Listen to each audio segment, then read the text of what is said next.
Watching News at Prime. Let's get into this discussion now. South Africa and dozens of other countries are bracing for the impact of steep tariff hikes by the United States. Mapungubwe Institute for Strategic Reflections, Joel Netshitenzhe, has decried what he says is white supremacy in the global political discourse. Now, the group's Na'eem Jeenah joining us now to tell us more about these views. Mr. Jeenah, good evening to you.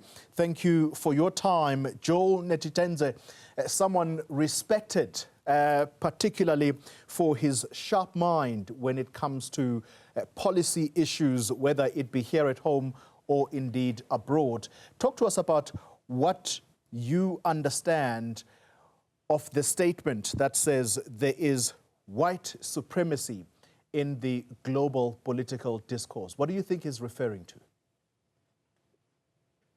Well, in general, I mean, in terms of the way that the global discourse, geopolitical, geoeconomic, works and has been prevalent for decades, maybe centuries, there is a kind of northern, a European and a white bias. We're seeing this, of course, for example, in the whole issue of international law now, following the genocide that's taking place in Gaza, and how countries that have championed international law, rules-based order, etc., just 3 years ago, made a big issue about a rules-based order when the war between Russia and Ukraine started. Rules-based order and international law are no longer relevant when it comes to Gaza. Or, for example, the comment that was made in respect of the ICC prosecutor, Karim Khan.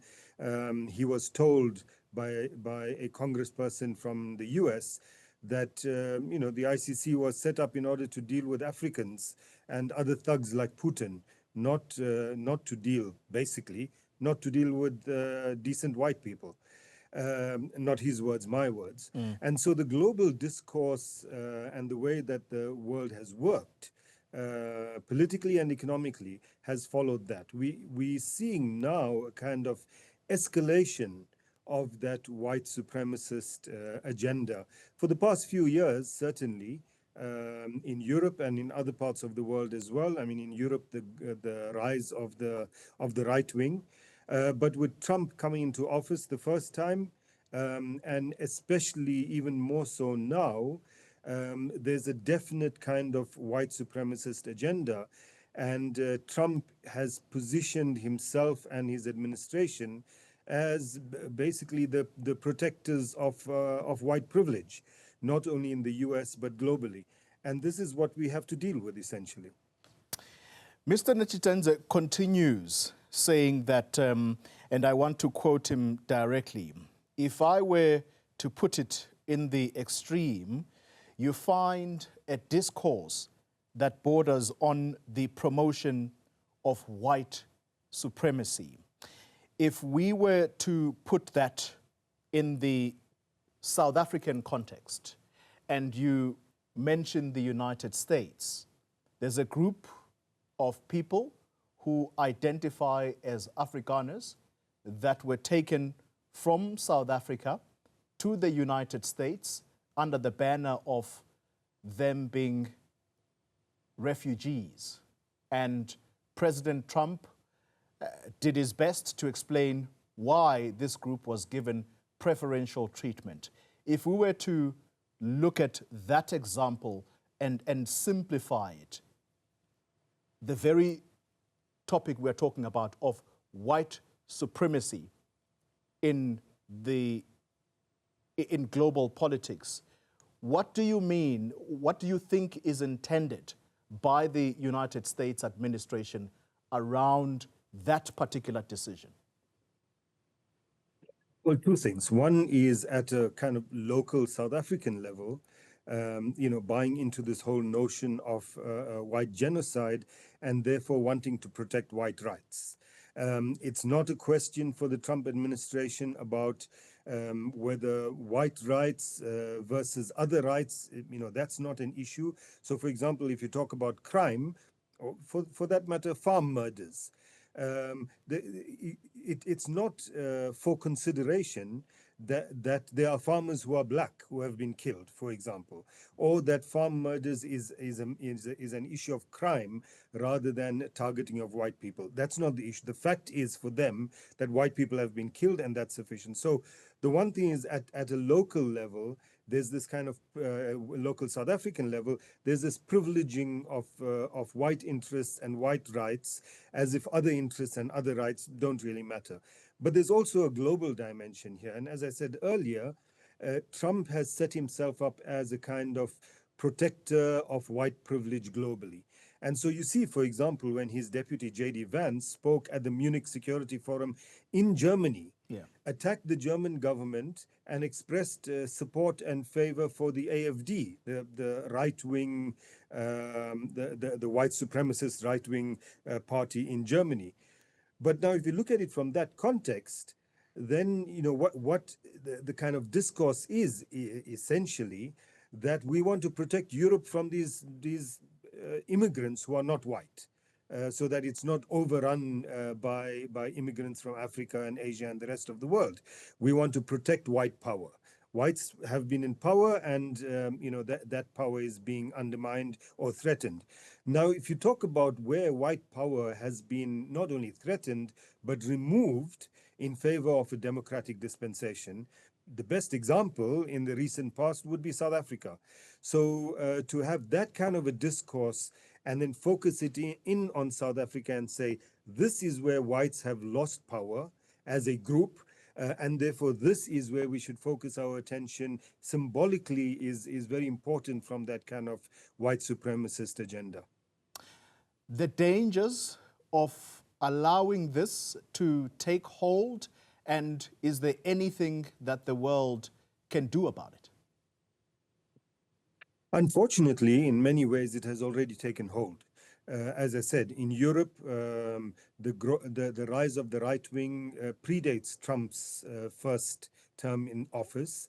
He has given it a boost with his first term and now in Europe as well as in the United States. When we see the kind of grievances raised by groups like Black Lives Matter and the kind of actions of white police against black communities and black people, etc., in the United States, the program against immigrants in the United States, we see that actually this has taken root not only in terms of policy, but also very disturbingly among parts of the citizenry who have bought into the idea that they are under threat, etc., by foreigners, by people who are not white, and they need to deal with this threat and they need to protect themselves and that kind of thing. And that has already happened. The other issue where certainly South Africa is attempting to fight on that battlefield, if you like, is this ownership of international law. The notion that international law, laws of war, the rules-based order is there or has been there in order to regulate conflicts between European people. What South Africa has done with its ICJ case is to turn that idea on its head, to say, no, international law is supposed to be protecting all people. Internationally. And that has started in a sense, and the 7th of October and the genocide that followed it in Gaza has started this kind of not just questioning and criticism, but this move from the global south to take ownership of international law and wrest its control away from a kind of white supremacist idea and ideal. Final question, and I like the fact that you prompted the rules of war. There is discomfort if you listen to conversations around the wars that are taking place right now. And this discomfort has to do with whether we are once again close to nuclear weapons being used. And on the 6th of August, which was, I think, a day or two ago, the Hiroshima-Nagasaki atomic bomb was commemorated, and people there saying this should never happen again. Are you worried that we are once again close to nuclear weapons being used. Look at what President Trump said not so long ago on his Twitter, well, let's not say Twitter, but his social media space. So if the kind of discourse that we've been talking about for the past few minutes, if that takes an even stronger hold, the possibility of nuclear weapons being used becomes stronger. Remember that when Japan was bombed, Hiroshima and Nagasaki, by the United States, the war, that so-called Second World War, who was the main protagonist on the other side from the Allies? It was Nazi Germany, not Japan. But it wasn't the Germans that were bombed by nuclear weapons. It was Japan that was bombed. And in some ways, one might see that, why should you bomb white people when you can bomb people who are not white and test your new weapons out on these people, because their lives don't really matter that much. Now, if we come back to a similar kind of idea in the world, that white lives matter more than lives of those who are not white, then why can't you test out a nuclear weapon on Iran, for example? Certainly Israel is not going to test one out in Gaza because that will affect Israelis, white Israelis themselves.